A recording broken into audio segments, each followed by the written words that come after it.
Alors, notre prochaine vidéo, ça rapporte à des éruptions solaires qui ont eu lieu il n'y a pas très longtemps. Donc, on a ici un article qui vient de la NASA depuis quand? Depuis le 28 mai, non, le 28 mars, donc il y a quelques jours. Et ici, on a une photo qui est fantastique. Donc, lorsqu'on regarde le Soleil, c'est très dangereux avec nos yeux. Par contre, on peut utiliser les télescopes, des filtres pour minimiser la quantité de lumière qui vient vers nous. Ça veut dire qu'on a ici une boule de gaz qui est en fusion et donc la fusion nous permet d'avoir de l'énergie. Et qu'est-ce qui arrive? C'est quelquefois, il y a ces petites, voyons voir si je peux mettre ça plus gros pour vous, il y a ces éruptions solaires qui arrivent de la surface. Donc ici, on peut voir, ce n'est pas une éruption comme un volcan où ça va directement vers le haut. Il y a en plus de cela des tempêtes magnétiques parce que lorsqu'il y a des éruptions, il y a souvent des anneaux ici où le champ magnétique du Soleil permet d'avoir des particules qui se promènent de différents endroits à la surface du Soleil. Donc ça ici, c'est le 28 mars et il se disait, il n'était pas sûr s'il y aurait, bien sûr, des difficultés sur la Terre. Donc on mentionne ici que c'est classifié comme X, donc c'est à haut niveau, bien sûr. La question, c'est comment est-ce qu'il y a ces éruptions solaires? Et voyons voir si on peut regarder une image à l'intérieur de notre Soleil. Très bien. Donc, lorsqu'on regarde notre Soleil, nous avons une boule ici. Et qu'est-ce qui se passe? C'est que dans le centre de notre Soleil, nous avons le noyau. Dans le noyau, c'est là qu'il y a notre fusion où il y a plus grande pression, plus grande température, et on se retrouve ça peut être 10 millions de degrés Celsius. Donc ça, c'est quelque chose à penser. Maintenant, plus on s'éloigne, il y a moins de pression, la température descend, donc de 10 millions de degrés, on s'approche ici et on a plusieurs dizaines de milliers de degrés jusqu'à ce qu'on arrive à la surface du Soleil où nous avons des températures d'à peu près 5000 à 6000 degrés.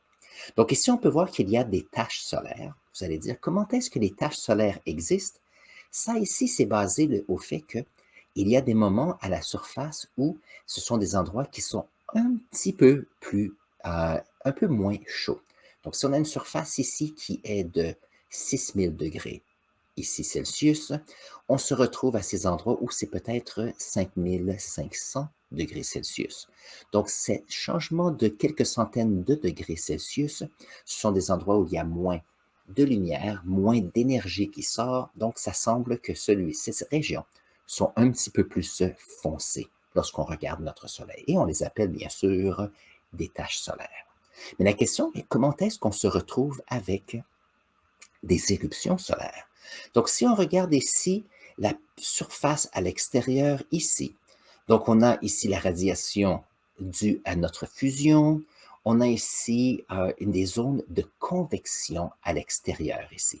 Donc ça ici, c'est quelques centaines de kilomètres. Et l'idée ici, c'est que on a un moment où les gaz sont la densité de gaz est très, très faible. Et c'est donc de ces endroits où il y a beaucoup de convection. Puisqu'il y a de la convection, il arrive des moments où, alors, ça bouge et ça brasse. Il arrive des moments où il y a des moments qui sont beaucoup plus, c'est beaucoup plus concentré, et donc on se retrouve avec une éruption de matière qui vient de l'intérieur du Soleil. C'est un peu comme notre planète. Notre planète a un noyau qui est métallique, qui est très chaud. On a le manteau qui est ici, et quelquefois, il y a des volcans qui vont traverser la croûte terrestre jusqu'à atteindre la surface du Soleil. C'est le même principe. Mais au lieu d'avoir une croûte terrestre qui est solide, ici on se retrouve avec des gaz qui sont beaucoup moins denses. C'est un peu comme si on prend notre planète et on regarde à l'extérieur de notre planète, on a une fine couche qui est l'atmosphère, qui est un gaz. Alors ici au Soleil, c'est la même chose, c'est du gaz qui est à haute température. Alors qu'est-ce qui arrive? On se retrouve avec des mouvements ici et donc on a des éruptions. C'est un peu comme si quelqu'un faisait bouillir de l'eau, par exemple, ou faire une soupe, par exemple. Si on fait une soupe, qu'est-ce qui arrive? Il y a une certaine densité, la chaleur vient du bas de la casserole, et lorsqu'on arrive au-dessus, on se retrouve avec des endroits où on a beaucoup plus de bouillonnement, mais nous savons qu'à quelque part, il y a de l'eau chaude qui va revenir vers le bas. Et souvent, c'est avec les carottes ou autres ingrédients qui retournent vers le fond de la casserole jusqu'à revenir à la surface due à la chaleur. Donc, le fait d'avoir ces éruptions volcaniques, ces éruptions solaires, c'est le fait qu'on a de l'énergie qui vient du centre du Soleil et vient vers nous. Et moi, j'ai vu, il y avait quelque chose que je voulais vous mentionner. Alors, lorsqu'on a une éclipse solaire, on sait que la lumière qui part du Soleil qui vient vers nous prend à peu près 8 minutes pour venir dans notre direction. Ça, c'est le temps que ça prend à la lumière pour traverser en moyenne 150 millions de kilomètres. Par contre, à l'intérieur de notre Soleil, il faut penser qu'on a des réactions nucléaires qui sont ici de la fusion et on a de l'énergie qui va vers l'extérieur de notre Soleil. Mais ici, ce qui est intéressant, c'est que ça peut prendre des centaines de milliers d'années avant que la lumière nous parvienne à nous. Et ici, il y avait une petite image qui était intéressante. Oups! Voyons voir si je peux grandir ça pour vous. Alors ici, très bien. Alors ici, ce qu'on peut voir, c'est que l'énergie qui vient de la fusion nucléaire, qui vient du centre du Soleil, cette énergie va, disons que c'est un rayon de lumière, pour simplifier les choses. Par contre, en voulant sortir, on a ici une densité de gaz qui est très, très chaud, ici des millions de degrés, et ici, on descend de température jusqu'à à peu près 6000 degrés Celsius. Ça veut dire que les rayons du Soleil, non, c'est ça, des rayons énergétiques qui arrivent entrent en collision avec certaines particules d'hydrogène, d'oxygène et d'autres composés dans le Soleil. Et donc, ces rayons lumineux bifurquent tout au long de leur trajet vers la surface. Et lorsqu'ils bifurquent, dans un monde parfait, le rayon de lumière pourrait aller en ligne droite jusque chez nous.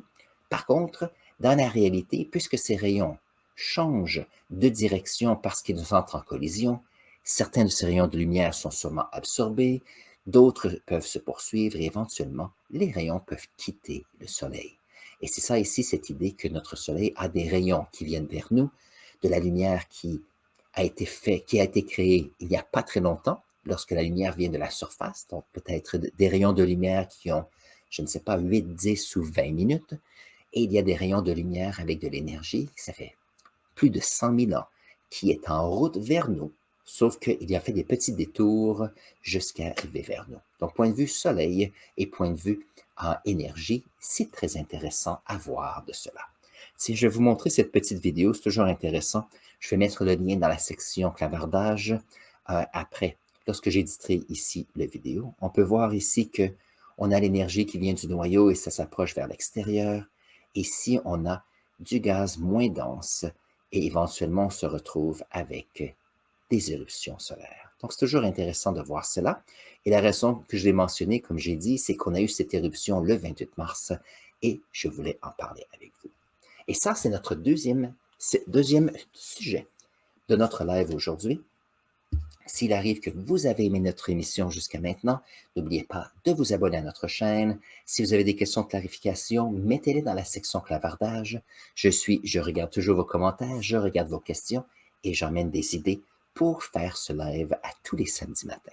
Alors sur ce, entre-temps, je vais mettre ici un lien à une autre vidéo, vous allez voir, sur le soleil. Vous allez sûrement apprécier. Mettons ça un petit peu plus grand ici. Voilà. Donc, si vous avez apprécié cette vidéo, je vais mettre ici un lien à une autre vidéo qui se rapporte au soleil que vous allez sûrement apprécier. On se voit à cette vidéo dans un instant.